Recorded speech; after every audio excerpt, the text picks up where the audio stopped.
로마서 11장 1절에서 12절에 있는 말씀을 제가 봉독해 올리도록 하겠습니다. 그러므로 내가 말하노니 하나님이 자기 백성을 버리셨느냐? 그럴 수 없느니라. 나도 이스라엘이니요 아브라함의 씨에서 난 자요 베냐민 지파라. 하나님이 그 미리 아신 자기 백성을 버리지 아니하셨나니 너희가 성경이 엘리야를 가리켜 말한 것을 알지 못하느냐? 그가 이스라엘을 하나님께 고발하되 주여 그들이 주의 선지자들을 죽였으며 주의 제단들을 헐어버렸고 나만 남았는데 내 목숨도 찼나이다 하니 그에게 하신 대답이 무엇이냐? 내가 나를 위하여 바알에게 무릎 꿇지 아니한 사람 7,000명을 남겨두었다 하셨으니 그런즉 이와 같이 지금도 은혜로 택하심을 따라 남은 자가 있느니라. 만일 은혜로 된 것이면 행위로 말미암지 않음이니 그렇지 않으면 은혜가 은혜되지 못하느니라.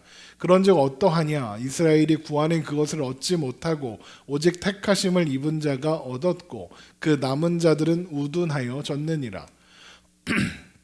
기록된 바 하나님이 오늘까지 그들에게 혼미한 심령과 보지 못할 눈과 듣지 못할 귀를 주셨다 함과 같으니라. 또 다윗이 이르되 그들의 밥상이 올무와 덫과 거치는 것과 보응이 되게 하시옵고 그들의 눈은 흐려 보지 못하고 그들의 등은 항상 굽게 하옵소서 하였느니라. 그러므로 내가 말하노니 그들이 넘어지기까지 실족하였느냐? 그럴 수 없느니라. 그들이 넘어짐으로 구원이 이방인에게 이르러 이스라엘로 시기나게 함이니라. 그들이 넘어짐이 세상의 풍성함이 되며 그들의 실패가 이방인의 풍성함이 되고는 하물며 그들의 충만함이리요. 아멘. 오늘도 살아계신 하나님 앞에 기쁨과 감사로 예배하며 나아가는 저와 여러분 되시기를 주님의 이름으로 축원합니다. 말씀 가운데 역사하시는 하나님의 은혜가 있기를 소망합니다. 하나님은 구약의 역사 내내 이스라엘 백성들이 알아야 할 좋은 소식을 전하셨고 그 좋은 소식을 전할 사자들을 끊임없이 보내셨으며 보냄을 받은 사람들은 그 하나님의 뜻을 성실하게 좋은 소식을 성실하게 전했습니다. 그뿐 아니라 그들은 그들이 전한 좋은 소식을 성취하시고 또 좋은 소식의 전부이자 내용이신 예수님이 그들 가운데 나시는 그래서 그들 가운데 사시는 축복을 누리기까지 했습니다. 예수님은 그들 가운데 십자가에 못 박혀 죽으셨으며 부활하심으로 그 존재를 증명하기도 하셨죠. 또한 주님께서 영광 중에 승천하신 후에는 사도들과 여러 증인들을 통해서 그들이 좋은 소식을 전하는 발이 되어 예루살렘과 온 유다와 사마리아와 땅끝까지 이르러 증인이 되었습니다. 그렇게 하나님은 자기 백성들을 부르셨는데 어떻게 부르셨냐? 끝까지 부르셨습니다. 오래 참으심으로 종일토록 손을 벌리고 부르셨다. 로마서 10장 21절의 말씀이었죠. 이스라엘에 대하여 이르되 순종하지 아니하고 거슬러 말하는 백성에게 내가 종일 내 손을 벌렸노라 하였느니라. 그러나 이스라엘 백성들은 이렇게 하시는 하나님의 은혜, 하나님의 사랑에도 불구하고 좋은 소식을 듣고 또 그 말씀이 무엇인지 이해했음에도 불구하고 받아들이지 않고 거부했습니다. 그리고 그들은 그렇게 좋은 소식을 거부함으로써 하나님을 거부해버렸죠. 그러니까 그들은 우리를 하나님이 좀 덜 사랑하셨다, 우리를 차별 대우하셨다, 우리에게 공평한 기회를 주지 않으셨다 같은 핑계를 댈 수 없다는 겁니다. 하나님은 그들을 덜 사랑하지 않으셨습니다. 공평한 기회를 주지 않으셨습니다. 그 일에 하나님의 백성을 부르셔서 하나님의 백성 되게 하는 일에 실수가 있거나 문제가 있지 않았습니다. 그러나 그들은 그럼에도 불구하고 거절했죠. 그러면 그런 이스라엘 백성들을 하나님이 아휴 됐다, 꺼져버려라, 너희들 끝이다 하셨느냐? 하나님의 백성들을 포기하셨느냐? 그렇지 않습니다. 하나님은 단 한 번도, 단 한순간도 이스라엘 백성들을 포기하신 적이 없으십니다. 바울도 그 이야기를 하죠. 로마서 11장 1절입니다. 그러므로 내가 말하노니 하나님이 자기 백성을 버리셨느냐? 하나님은 분명히 백성 아닌 자들, 미련하고 그래서 하나님을 찾지도 또 하나님께 묻지도 않는 자들을 그들을 향해서 하나님을 나타내셔서 하나님의 나라 백성으로 삼으셨습니다. 이방인들을 하나님의 백성 되게 하셨죠. 그렇다고 해서 그것이 이스라엘을 향한 이스라엘에게 하신 언약과 계획을 하나님께서 포기하셨다. 하나님의 약속이 실패했다. 이런 뜻은 아니라는 겁니다. 하나님은 지금도 여전히 이스라엘 향해서 손을 벌리고 계시고 하나님께서 그들 가운데 남은 자들을 골라내신다는 거죠. 계속 우리가 확인하고 있는 것처럼 하나님의 사랑과 하나님의 계획과 뜻은 절대로 실패하지 않습니다. 그렇기 때문에 이스라엘 백성들이 복음을 거부하고 있다고 해서 하나님의 말씀과 하나님의 말씀과 뜻과 계획이 실패한 것은 아니라는 겁니다. 바울이 이스라엘 사람이라는 것이 그 증거다라고 바울은 이야기하죠. 바울의 존재는 적어도 하나님 백성 안에, 이스라엘 백성 안에 하나님의 사람이 있다는 증거입니다. 하나님의 사람 된 백성들 가운데 바울은 이스라엘 사람도 그 가운데 있다는 증거죠. 최소한 한 명은 있는 겁니다. 바울이 거기 있으니까요. 이것은 하나님께서 이스라엘 백성들을 포기하지 않으셨다는 증거가 된다는 거죠. 그래서 바울이 뭐라고 합니까? 나도 이스라엘이라 이러죠. 나도 이스라엘, 로마서 11장 1절 다시 보세요. 나도 이스라엘이니 한 아브라함의 씨에서 난 자요 베냐민 지파라. 그러면서 바울이 무슨 얘기를 하냐면 왜 그런지 설명하는 겁니다. 바울이 뭔 얘기를 하느냐? 사실 이스라엘 백성들이 하나님과 하나님의 뜻을 거부해 온 것은 하루 이틀 일이 아니다라고 얘기합니다. 그들은 그들의 역사 내내 하나님을 거부하고 하나님께 반역했다. 그러나 항상 남은 자들이 있었다. 하나님의 일이, 하나님의 구원이, 하나님의 백성된 자들은 언제나 이스라엘이기 때문에 하나님의 백성인 적이 없었다. 하나님의 백성인 사람들은 언제나 하나님께서 남겨두신 사람들이었다. 그 이야기를 하려고 해요. 그래서 그 예로 누구를 얘기하느냐? 엘리야를 이야기합니다. 로마서 11장 2절입니다. 하나님이 그 미리 하신 자기 백성을 버리지 않으셨다 그러죠. 무슨 말입니까?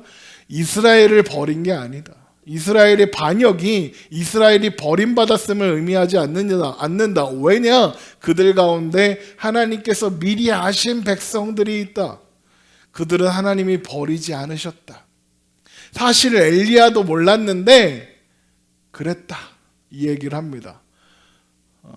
로마서 11장 2절 하나님이 그 미리 하신 자기 백성을 버리지 아니하셨나니 너희가 성경이 엘리야를 가리켜 말한 것을 알지 못하느냐? 그가 이스라엘을 하나님께 고발하되 주여 그들이 주의 선지자들을 죽였으며 주의 제단들을 헐어버렸고 나만 남았는데 내 목숨도 찼나이다 하니.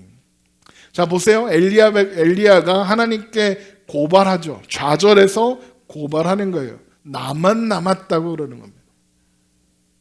엘리야 선지자가 왜 좌절했습니까? 엘리야 선지자의 좌절은 과몸으로 계속되고 있었던 어려움 때문이 아니었습니다. 엘리야의 좌절은 갈멜산에서 바알 선지자 450명과 아세라 선지자 400명, 도합 850명의 이방 선지자들과의 대결에서 승리하고 그들을 도륙하여 다 죽여버린 다음에 찾아왔습니다. 어려울 때 찾아온 게 아니라 최고 정점에 있을 때 찾아왔단 말입니다. 왜 그토록 대단한 승리를 해놓고도 엘리야는 좌절했던 걸까요? 그 이유는 갈멜산에서 엘리야가 승리하는 것을 목격한 뒤에 엘리야가 옳습니다. 하나님만이 진짜 하나님이십니다. 라고 했던 이스라엘 백성들. 열왕기상 18장 39절을 봐요. 모든 백성이 보고 엎드려 말하되 여호와 그는 하나님이시로다. 여호와 그는 하나님이시도로다 하니.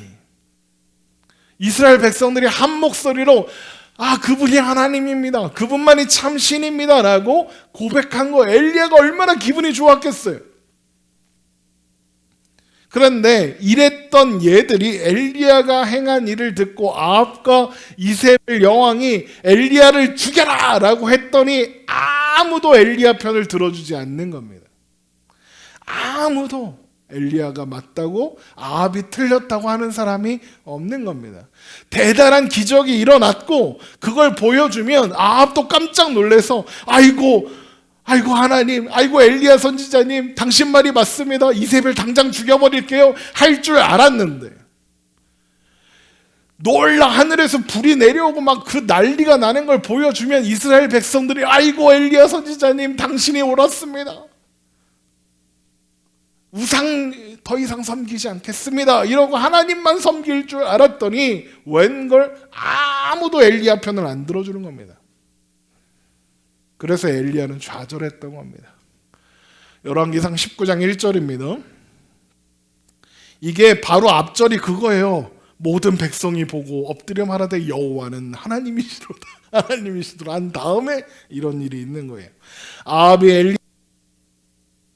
아합이 엘리야가 행한 모든 일과 그가 어떻게 모든 선지자를 칼로 죽였는지를 이세벨에게 말하니 이세벨이 사신을 엘리야에게 보내어 이르되 내가 내일 이맘때에는 반드시 내 생명을 저 사람들 중 한 사람의 생명과 같게 하리라. 그렇게 하지 아니하면 신들이 내게 벌 위에 벌을 내림이 마땅하니라 한지라. 그가 이 형편을 보고 일어나 자기의 생명을 위해 도망하여 유다에 속한 브엘세바에 이르러 자기의 사원을 그곳에 머물게 하고. 여기에 엘리야가 도망간 이유가 이렇게 써 있죠. 엘리야가 이 형편을 보고 일어나 이렇게 돼 있죠. 자, 그러면 이 형편이 뭘까요? 이세벨이 엘리야를 죽이겠다고 했다. 그게 문제가 아닌 겁니다. 엘리야 편을 들어줄 거라고 생각했던 아합이 엘리야 편을 들어줄 거라고 생각했던 이스라엘 백성이 아무도 나서지 않고 있는 그런 형편, 그 상황이 두려웠던 겁니다. 엘리야는 그렇게 돌아가는 상황을 보고 나 혼자만 남았구나. 내가 마지막으로 남은 하나님의 사람이구나. 그러니 애써도 소용없구나. 사람이 좌절을 느끼는 게 그런 외로움 때문이잖아요. 사실 내 편 들어주는 사람 한 사람만 있으면 살 수 있는데 아무도 내 편이 없어. 그러면 좌절하는 거지. 그래서 두려움과 좌절에 사로잡혀서 도망가는 거예요. 그래서 어디로 갑니까? 브엘세바로 가요. 브엘세바로 가서 어떻게 합니까? 거기까지 가서도 불안해하죠. 불안감에 사로잡혀서 모든 상황이 두려우면 어떻게 되죠? 이제는 믿을 사람이 없는 거예요. 그래서 엘리야를 따라다니는 사환, 얘는 믿을만 하잖아요, 솔직히. 그런데 얘도 못 믿겠는 거예요. 그래서 어떻게 하냐? 사환한테 브엘세바에 너 있어 이렇게 해요. 거기 두고 혼자 광야로 하루길을 더 갑니다. 하루를 더 가는 거예요. 그러다 힘드니까 어떻게 해요? 거기 로뎀나무가 하나 있는 거예요. 거기 들어가는 거죠. 아이고 죽겠다 이러면서 들어가는 거죠. 불안감에 힘들고 스트레스 막 받고 있고 배고프고 피곤하고 막 그러는 거예요. 그래서 엘리야가 어떻게 합니까? 하나님 죽여주세요. 죽을랍니다. 힘들어 죽겠네. 이게 아니라 진짜로 죽겠다 그러는 거예요. 여러분, 사람이 인생을 살다가 코너에 몰리면 죽는 걸밖에 답이 없나 이런 생각이 들 때가 있잖아요. 그러니까 그런 좌절에 지금 사로잡혀 있는 거예요. 열왕기상 19장 3절입니다. 그가 이 형편을 보고 일어나 자기의 생명을 위해 도망하여 유다에 속한 브엘세바에 이르러 자기의 사원을 그곳에 머물게 하고 자기 자신은 광야로 들어가 하루길쯤 가서 한 로뎀나무 아래에 앉아서 자기가 죽기를 원하여 이르되 여호와여 넉넉하오니 지금 내 생명을 거두시옵소서. 나는 내 조상들보다 낫지 못하나이다 하고. 죽으러 들어간 거예요, 로뎀나무에. 그러니까 그 있잖아요, 무슨 로뎀나무 카페 별로 적당하지 않아요. 로뎀나무 엘리야가 죽으려고 들어간 거예요. 물론 거기서 회복이 일어나긴 하죠, 그렇죠? 자, 그랬더니 하나님은 어떻게 하십니까? 그래 죽어라 이러시나요? 아닙니다. 하나님 어떻게 하시느냐? 일단 밥을 먹이십니다. 그리고 재웁니다. 그리고 또 한참 자고 일어나니까 또 밥을 먹이십니다. 열왕기상 19장 5절입니다. 로뎀나무 아래에 누워 자더니 천사가 그를 어루만지며 그에게 이르되 일어나서 먹으라 하는지라. 본즉 머릿맡에 숯불에 구운 떡과 한 병 물이 있더라. 이에 먹고 마시고 다시 누웠더니 자는 거예요. 여러분, 그 불안하고 힘들 때, 두려울 때 일단 밥 먹고 자세요. 인생이 너무 힘들 때 밥을 먹고 자요. 마음이 힘들다고 굶지 말고 잠을 안 자지 말고, 그럼 더 힘드니까 힘들 땐 일단 먹어요. 네. 마음이 저기압일 땐 고기 앞으로 가세요. 그리고 이렇게 일단 마음이 울적하면 치킨 한 마리 시키세요. 먹고 자요. 살쪄도 괜찮아요. 일단 좀 자요. 이게 하나님이 스트레스에 대처하는 처방이에요. 하나님께서 스트레스에 대한 처방으로 주신 방법이에요. 그러니까 힘들 땐 밥 먹고 좀 주무셔도 돼요. 예배는 끝나고 주무세요. 지금 말고. 어쨌든 그렇게 하나님은 엘리야에게 밥 먹이고 재우시고 충분히 휴식을 취하게 하시죠. 그리고 엘리야에게 하나님의 산 호렙산으로 와라 그러십니다. 열왕기상 19장 7절입니다. 여호와의 천사가 또 다시 와서 어루만지며 이르되 일어나 먹으라. 내가 갈 길을 다 가지 못할까 하노라 하는지라. 이에 일어나 먹고 마시고 그 음식물의 힘을 의지하여 40주 40야를 가서 하나님의 산 호렙에 이르니라. 이게 얼마나 말이 안 되는 거냐면요, 지금 막 죽겠다고 그랬던 애가 밥을 한 2번쯤 먹고 좀 잠을 충분히 자고 일어나서 40주 40야, 40일 밤낮을 쉬지 않고 하나님의 산 호렙으로 가는 거예요. 가능한가요? 불가능해요.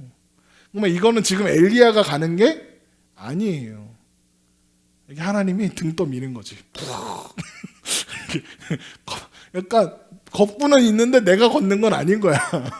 하나님이 등 떠밀어서 호렙산으로 데려오시는 거예요. 호렙산에 도착한 엘리야가 하나님이 딱 거기 계시니까 엘리야가 제일 먼저 하는 말이 뭐죠? 그게 오늘 로마서 11장 2절 3절에 있는 거예요.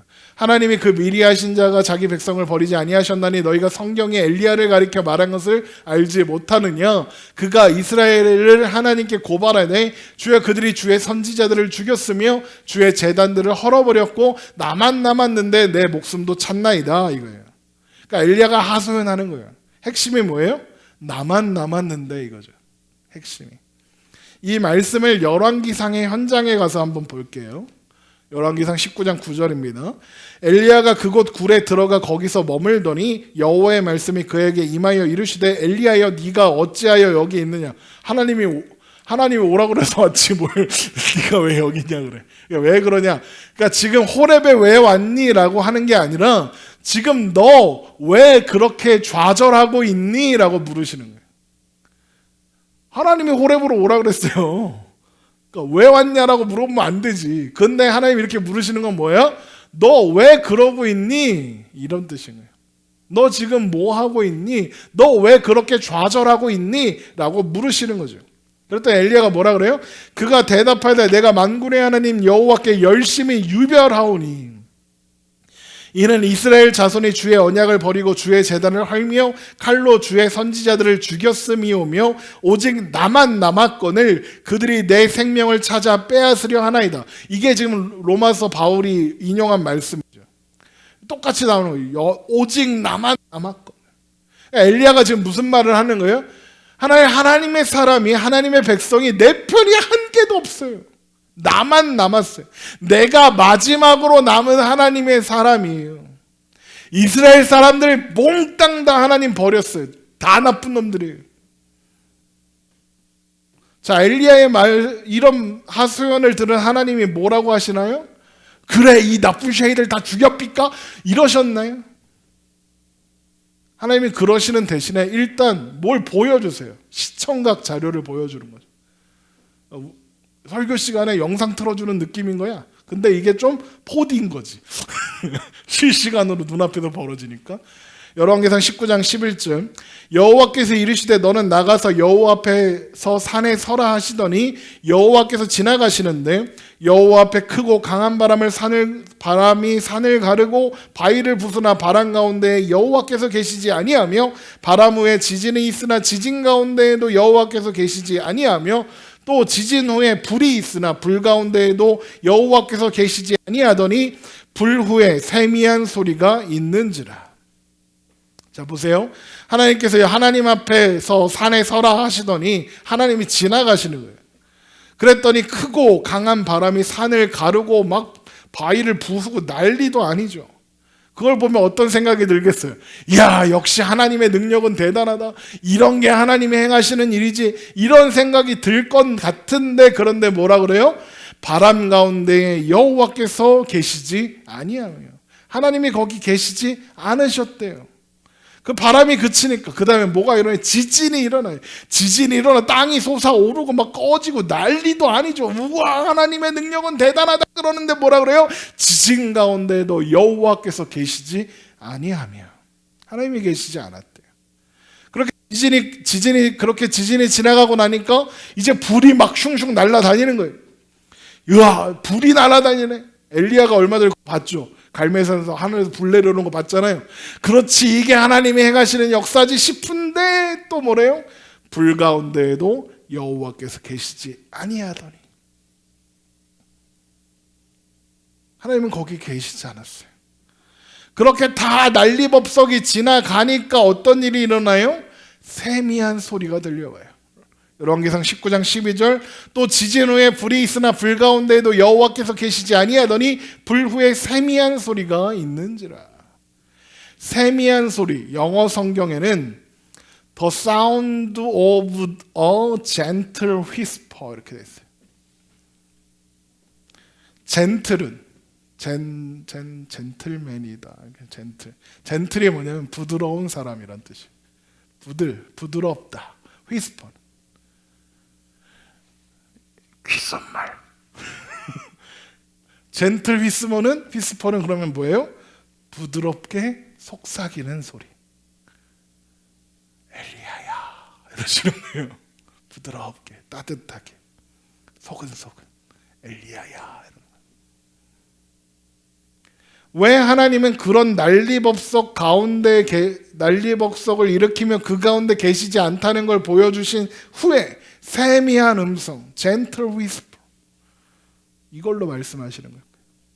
그 이유는 세미한 소리로 들려주시는 말씀을 들어보면 알 수 있어요. 열왕기상 19장 15절 여호와께서 그에게 이르시되 너는 내 길을 돌이켜 광야를 통하여 다메섹에 가서 이르거든 하사엘에게 기름을 부어 아람의 왕이 되게 하고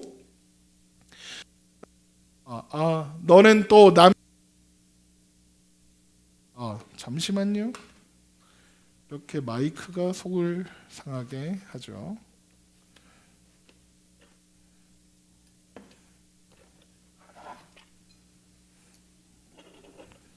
그럴 땐 언제든지 준비가 돼 있죠.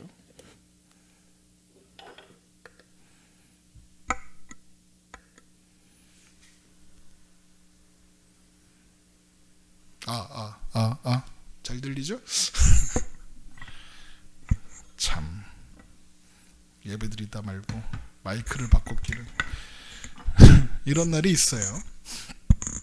자, 열왕기상 19장 15절부터 다시 볼게요. 여호와께서 그에게 이르시되 너는 내 길을 돌이켜 광야를 통하여 다메섹에 가서 이르거든 하사엘에게 기름을 부어 아람의 왕이 되게 하고 너는 또 님시의 아들 예후에게 기름을 부어 이스라엘의 왕이 되게 하고 또 아벨 무홀라 사밧의 아들 엘리사에게 기름을 부어 너를 대신하여 선지자가 되게 하라. 하사엘의 칼을 피하는 자를 예후가 죽일 것이요 예후의 칼을 피하는 자를 엘리사가 죽이리라. 그러나 내가 이스라엘 가운데에 7,000명을 남기리니 다 바알에게 무릎 꿇지 아니하고 다 바알에게 입맞추지 아니한 자니라. 이 말씀이 중요해요. 열왕기상 19장 18절이 중요해요. 이 말씀이 오늘 로마서 11장 4절에 인용되어 있는 거예요. 그에게 하신 대답이 무엇이냐? 내가 나를 위하여 바알에게 무릎 꿇지 아니한 사람 7,000명을 남겨두었다 하셨으니. 이게 하나님이 하시고자 하셨던 설명, 말씀의 핵심이에요. 뭐요? 바알에게 무릎 꿇지 아니한 사람 7,000명을 남겨두었다. 그러면 이거랑 난리법석 가운데 하나님이 계시지 않았다는 거랑 무슨 상관일까요? 하나님 왜 이런 식으로 말씀하셨느냐? 엘리야의 마음을 아셨기 때문이에요. 엘리야는 뭔가 오해하고 있는 거예요. 뭘 오해하고 있느냐? 엘리야는 하나님이 강력한 바람과 지진과 불 같은 걸로 역사하셔야 한다. 대단한 능력으로, 퍼포먼스로 일하셔야 한다. 이렇게 생각하고 있는 거예요. 그래서 엘리야는 하나님이 시키지도 않았는데 갈멜산으로 기어 올라간 거예요. 거기서 바알 선지자, 아세라 선지자 850명 모아서 한판 붙자 그런 거예요. 여러분 성경을 찾아보세요. 엘리야한테 하나님이 그거 시키셨나? 아니요, 안 시켰어요. 엘리야가 지가 지 맘대로 그러는 거예요.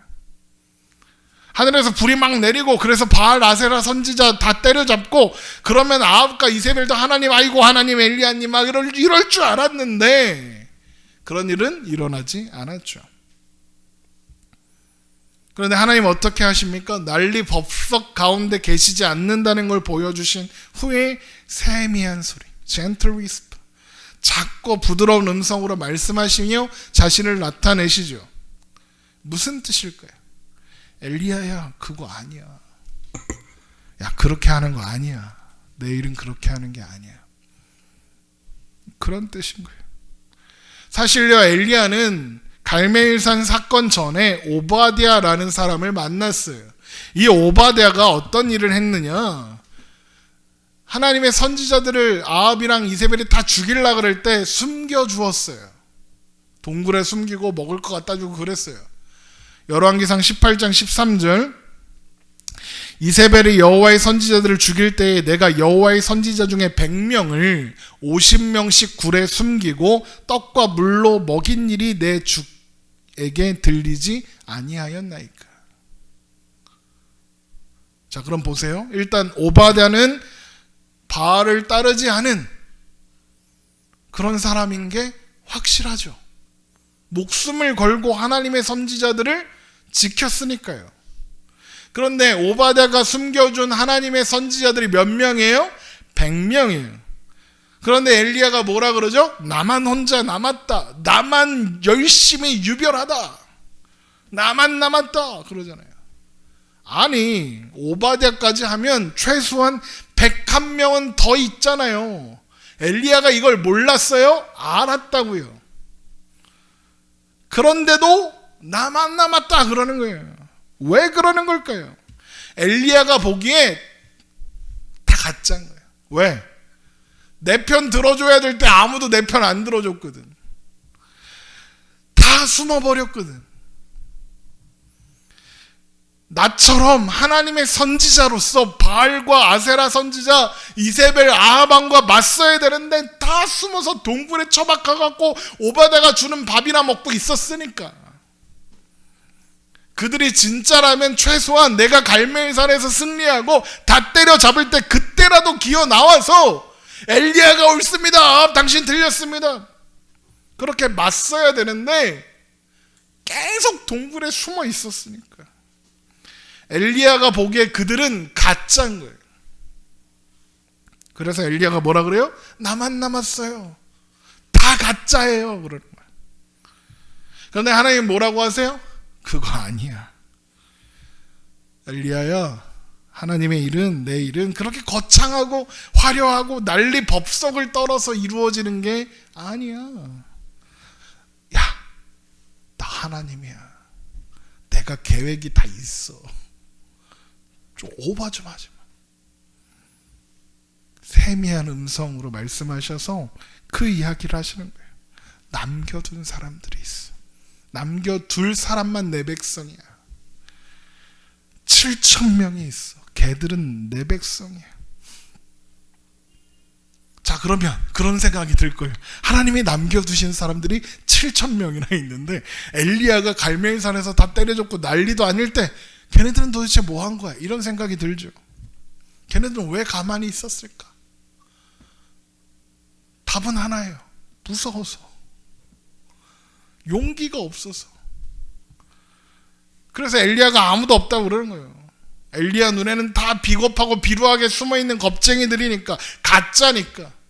머리에 띠를 두르고 죽으면 죽으리다 이러면서 나서야 되는데 숨어 있으니까.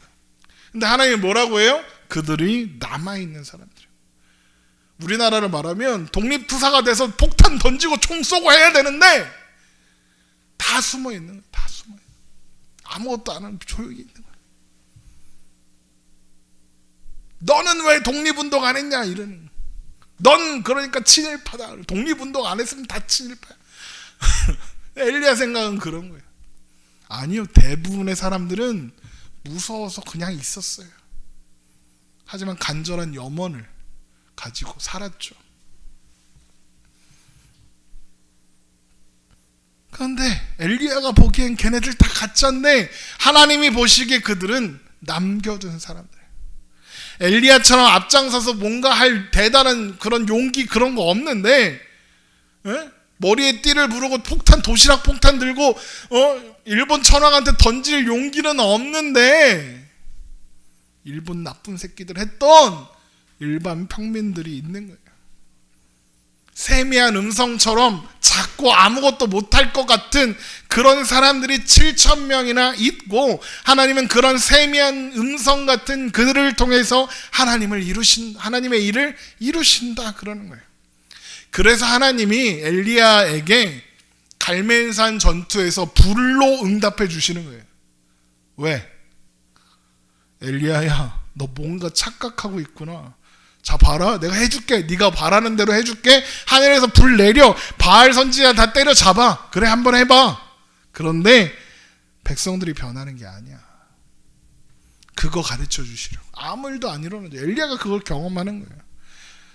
아무 반응 없지? 불 내린다고 되는 거 아니야. 그거 하시려고.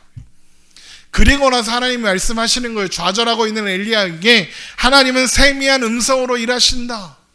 보잘것없어 보이는 사람들, 아무것도 못할 것 같은 그 작은 사람들을 통해서 하나님이 일을 이루신다.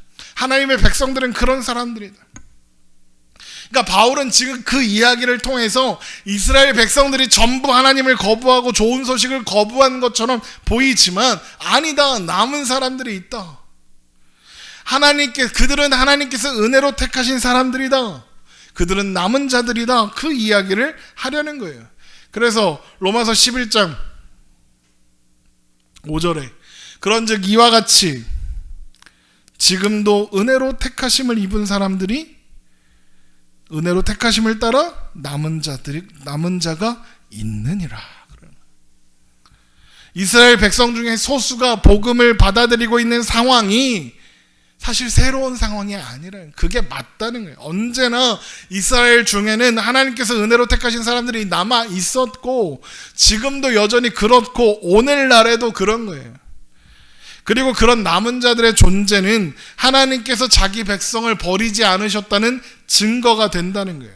그리고 그런 남은 자들의 존재는 하나님의 백성 되는 것이 행위가 아니라 은혜로 말미암아 되는 것이라는 증거예요. 로마서 11장 5절 만일 은혜로 된 것이면 행위로 말미암지 않음이니 그렇지 않으면 은혜가 은혜되지 못하느니라. 엘리야의 시대 남은 자들은 엘리야의 눈에는 비겁하고 비료하고 미련한 그런 존재들이었죠. 그들은 아무것도 하지 않고 숨어만 있었으니까요. 그러니까 7,000명의 이 남은 자들은 남은 자의 자격을 갖추기 위해서 무언가 하지 않았어요. 걔네들이 뭔가 했기 때문에 엘리야처럼 막 바알 선지자 때려잡고 막 그런 걸 이쁜 짓을 해서 하나님이 선택하신 게 아니에요. 하나님은 그들이 바알에게 무릎 꿇지 않고 있었기 때문에 그래 너는 남은 자다 하신 게 아니라고요. 그들이 반대인 거예요. 하나님이 그들을 선택하시고 부르셔서 남은 자로 삼으셨기 때문에 바알에게 무릎 꿇지 않은 자가 될 수 있었던 거예요. 하나님께서 그들을 은혜로 택하시고 그들의 중심을 붙잡아 주셔서 여전히 하나님의 살아계심을 믿을 수밖에 없고 바알에게 무릎 꿇지 않을 수 있었고, 근데 무서워는 죽겠고, 그러니까 숨어 있고, 그래서 마치 하나님 안 믿는 것처럼 그러고 가리고 그러고 살고 있었던 거예요. 그런 것처럼 바울 시대에 또 우리가 살아가는 이 시대에도 여전히 이스라엘의 남은 자들은 하나님께 은혜 받을 만한 일을 했기 때문이 아니라 하나님의 은혜로, 하나님의 주권적인 작정으로 조건 없이 선택하사 하나님의 자녀로, 백성으로 삼는 거예요. 당연히 이스라엘뿐만 아니라 이방인들을 부르시는 원리도 똑같죠. 이걸 신학적인 용어로 무조건적인 선택이다 그래요. 그리고 그걸 로마서 9장을 살펴볼 때 확인했었죠. 로마서 9장 13절. 기록된 바 내가 야곱은 사랑하고 에서는 미워하였다 하심과 같으니라. 그런즉 우리가 무슨 말을 하리요? 하나님께 불의가 있느냐? 그럴 수 없느니라. 모세에게 이르시되 내가 긍휼히 여길 자를 긍휼히 여기고 불쌍히 여길 자를 불쌍히 여기리라 하셨으니, 그런즉 원하는 자로 말미암음도 아니요 다른 박질하는 자로 말미암음도 아니요 오직 긍휼히 여기시는 하나님으로 말미암음이니라. 하나님의 주권적인 작정말이 하나님께서 하시는 선택의 원인이고 조건이다 그런 거예요. 여러분, 이거 9월 19일 날 설교했었으니까요, 유튜브 교회 채널이나 네이버 카페 가서 다시 들어보고 복습하세요. 지금 이거 설명하려면 지금도 12시가 가까웠는데 오늘 안에 안 끝나니까. 그러나 그렇게 은혜로 택하심을 입은 사람들, 남은 자가 아닌 이스라엘 백성이들, 그들은 혈통의 아브라함 자손이라 해도 의를 얻지 못해요. 남은 자가 아니니까. 로마서 11장 7절. 그런즉 어떠하냐? 이스라엘이 구하는 그것을 얻지 못하고 오직 택하심을 입은 자가 얻었고 그 남은 자들은 우둔하여 졌느니라. 이스라엘 백성들이 다 같이 의를 구하고 있어요. 그래서 그걸 추구하면서 하는 거죠. 그런데 잘못된 방식으로 구하고 있어서 의를 얻지 못하는 거예요. 여러분, 드라마 보면 그 앞부분에 이런저런 궁금증을 자아내게 하는 어떤 이야기를 던져놓고 뒷부분에 가서 그걸 하나씩 설명해 주면서 이렇게 하잖아요. 그거를 이제 드라마를 끝까지 보게 하려는 술수다 그래갖고 떡밥이라 그러는데, 그러니까 지금 바울도 앞에서 던졌던 떡밥들을 회수하고 있는 거예요. 이렇게 그걸 설명해 주는 거죠. 어떤 떡밥이냐? 먼저 로마서 9장 27절. 또 이사야가 이스라엘에 관하여 외치되 이스라엘 자손들의 수가 비록 바다의 모래 같을지라도 남은 자만 구원을 받으리니 주께서 땅 위에서 그 말씀을 이루고 속히 시행하시리라 하셨느니라. 또 로마서 10장 2절에서 3절. 내가 증언하노니 그들이 하나님께 열심히 있으나 올바른 지식을 따른 것이 아니니라. 하나님의 의를 모르고 자기 일을 세우려고 힘써 하나님의 의에 복종하지 아니하였느니라. 이 두 가지 떡밥을 로마서 11장 7절에서 회수하는 거예요. 그런즉 어떠하냐? 이스라엘이 구하는 그것을 얻지 못하고 오직 택하심을 입은 자가 얻었고 그 남은 자들을 우둔하여 졌느니라. 이스라엘 백성들이 하나님께 열심히 있었지만 하나님의 의를 모르고 자기 의를 세우려고 힘써 하나님의 의에 복종하지 않은 것은 그들이 남은 자가 아니기 때문이라는 거예요. 그래서 그들은 구하던 것을 얻지 못한 거예요. 그들이 구한 게 뭔데요? 의요. 그러면 그들이 구하던 의는 누가 받게 되었죠? 오직 택하심을 입은 자들이 얻었죠. 택하심을 입지 않고 남은 자들은 어떻게 됐대요? 그 남은 자들은 우둔하여 졌느니라. 택하심을 받지 못한 사람들은 우둔한 놈들이다 그러는 거예요.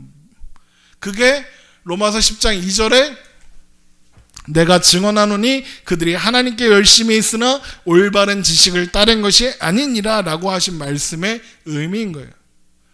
열심히 시험 공부를 해요. 열심히 정말 빡시게 밤새서 하는 거야. 그런데 시험 범위가 아닌 데를 공부하고 있는 거예요. 그걸 보고 우리가 뭐라고 해요? 역시 열심히 공부하네. 역시 공부 뭐라도 하면 남는 거야. 그렇게 얘기하나요? 아니요. 바보라 그러죠. 그게 우둔하다 그러는 거예요. 그런데 아까부터 이런 얘기했죠. 이게 새삼스러운 게 아니다. 이스라엘 역사 내내 그랬다. 이것도 마찬가지예요. 뭐가 마찬가지냐? 11장 7절에 있는 것. 그런즉 어떠하냐? 이스라엘이 구하는 그것을 얻지 못하고 오직 택하심을 입은 자가 얻었고 그 남은 자들은 우둔하여졌느니라가 이스라엘 역사 내내 반복되어 왔대요. 로마서 11장 8절 기록된 바 하나님이 오늘까지 그들에게 혼미한 심령과 보지 못할 눈과 듣지 못할 귀를 주셨다 함과 같으니라. 이 말씀은 두 가지의 구약 성경 구절을 인용해 오는 건데, 신명기 29장 4절하고 그러나 깨닫는 마음과 보는 눈과 듣는 귀는 오늘 여호와께서 너에게 주시지 아니하였느니라, 이 말씀하고 이사야 29장 10절 대저 여호와께서 깊이 잠들게 하는 영을 너에게 부어주사 너희 눈을 감기셨음이니 그가 선지자들과 너희 지도자인 선견자들을 덮으셨음이라, 이렇게 돼 있어요. 이스라엘 역사에서 남은 자가 아닌 존재들이 우둔한 바보짓 하는 건 반복되어 온 역사라는 거예요. 그래서 다윗은 그렇게 우둔한 자들, 그래서 불순종하는 그들은 자신의 지은 죄의 위험을, 그 결과를 보지 못한 채 하나님의 심판을 받게 하옵소서라는 말을 해요.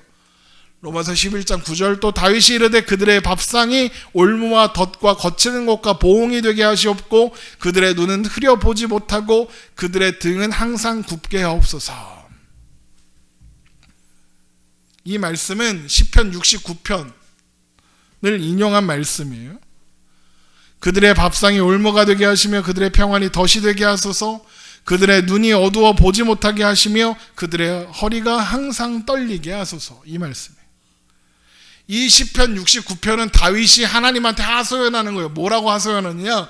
하나님, 이유도 없는데 나를 미워합니다. 그래서 내가 힘들어 죽겠습니다 라고 하나님께 호소하는 내용이에요. 그런데 이 시편 69편은 다윗의 노래인 동시에 메시아 예수 그리스도께서 당하실 거부와 고통에 대한 예언이기도 해요. 로마서 15장 3절을 볼게요. 그리스도께서도 자기를 기쁘게 하지 아니하셨나니 기록된 바 주를 비방하는 자들의 비방이 내게 미쳤나이다 함과 같으니라. 이 말씀이 시편 69편 9절에 있는 말씀이거든요. 주의 집을 위하는 열성이 나를 삼키고 주를 비방하는 비방이 내게 미쳤나이다, 이렇게 되어 있죠.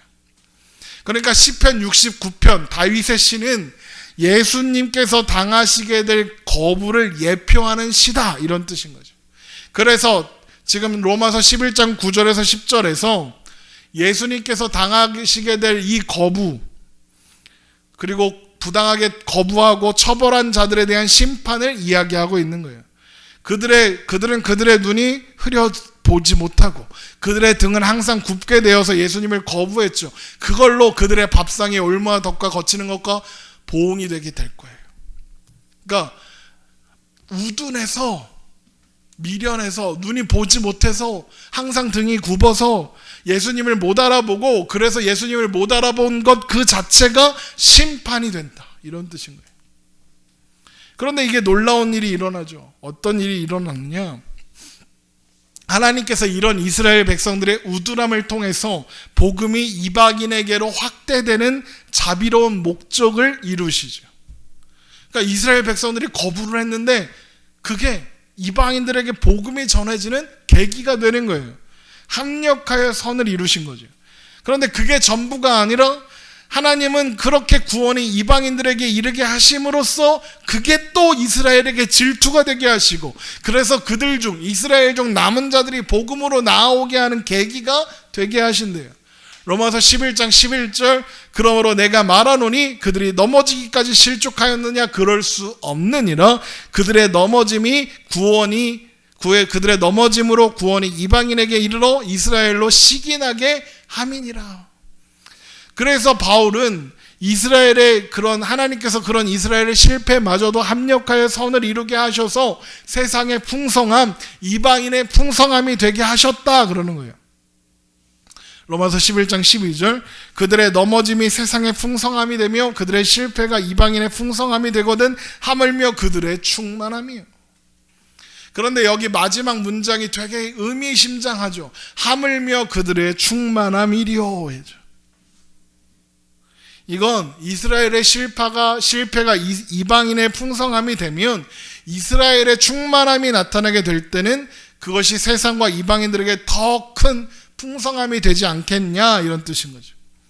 이스라엘의 실패가 이방인들에게 영원한 생명이라는 큰 선물이 되어 나타났다면 이스라엘의 충만함은 더 큰 선물로 우리에게 올 거라는 거죠.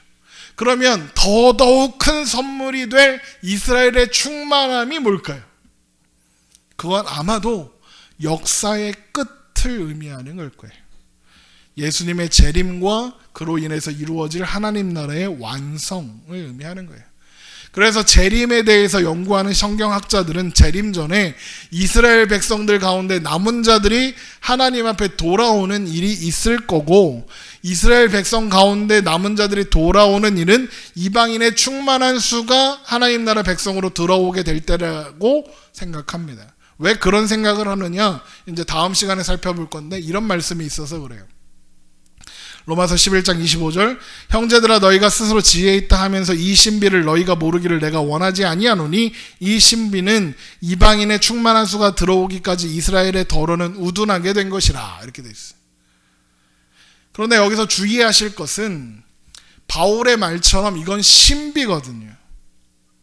그리고 예수님의 말씀처럼 그때를 알 수 있는 사람은 아버지 하나님밖에 없거든요.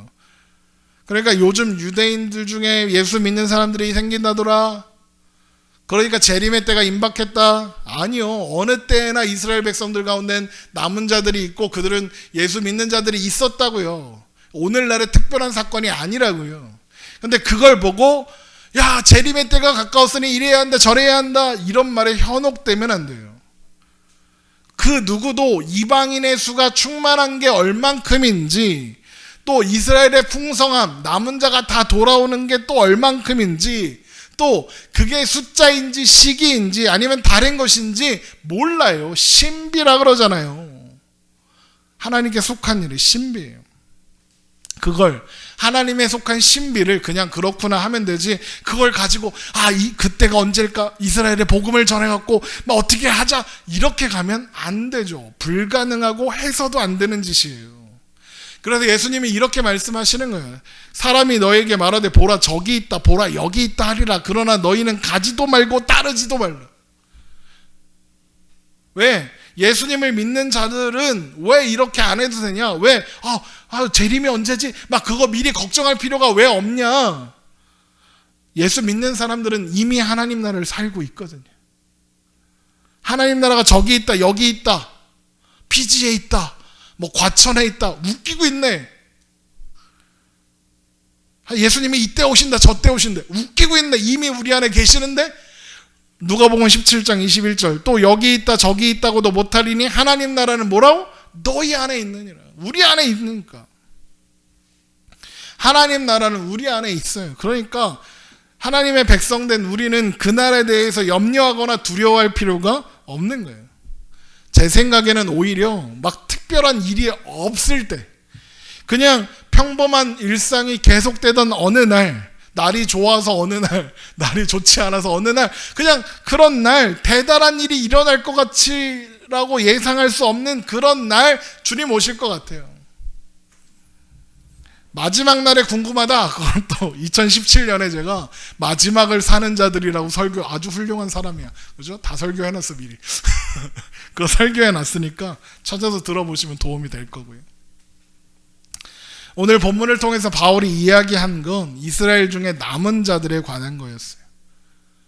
하지만 그것을 통해서 우리가 다시 한번 확인해야 하는 건 뭐냐면, 이스라엘의 남은 자들이나 또 이방인들 가운데 하나님의 백성된 우리 같은 사람들이나 다 하나님의 은혜를 받을 만한 일을 했기 때문에 그렇게 된 게 아니라, 택함을 받은 게 아니라 하나님의 은혜로운 주권의 작정이 하나님께서 선택하신 원인이고 이유가 되어 우리가 하나님의 자녀가 되었다는 것.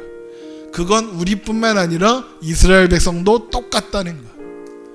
로마서 11장 6절, 만일 은혜로 된 것이면 행위로 말미암지 않음이니 그렇지 않으면 은혜가 은혜되지 못하리라.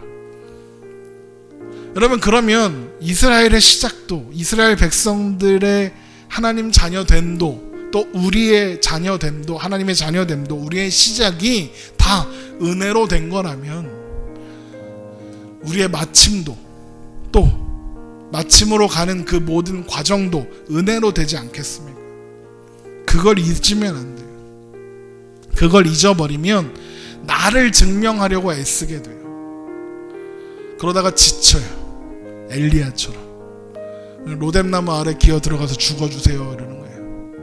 물론 우리가 지치면 우리도 로뎀나무 아래로 기어 들어갈 거고, 죽여주세요 그러면 하나님이 또 밥 먹이실 거고 재우시고 세미한 음성으로 인도해 주시겠지만, 이거 알면 미리 사서 고생 안 해도 되잖아요. 그럼 우리는 우리의 가치를, 우리의 존재를 스스로 증명해야 하지 않아요. 하나님이 우리의 존재를 선택하셨다는 것, 그리고 우리를 위해서 예수 그리스도의 피를 값으로 치르고 사셔서 이미 증명해 주셨잖아요. 하나님이 자기 아들보다 귀하게 여기시는 존재라는 걸 증명해 주셨잖아요. 우리는 그런 놀라운 은혜로 택하심을 입은 사람들이잖아요. 그게 우리의 존재의 이유이고 가치이고 내용이에요. 그래서 우리를 향한 하나님의 계획은 중단되거나 실패할 수 없다는 것 여러분 기억하세요. 그래서 우리가 사는 오늘을 두려움과 불안함 대신에 기쁨과 평안으로 채우며 살아가요. 그거면 돼요. 기도하겠습니다.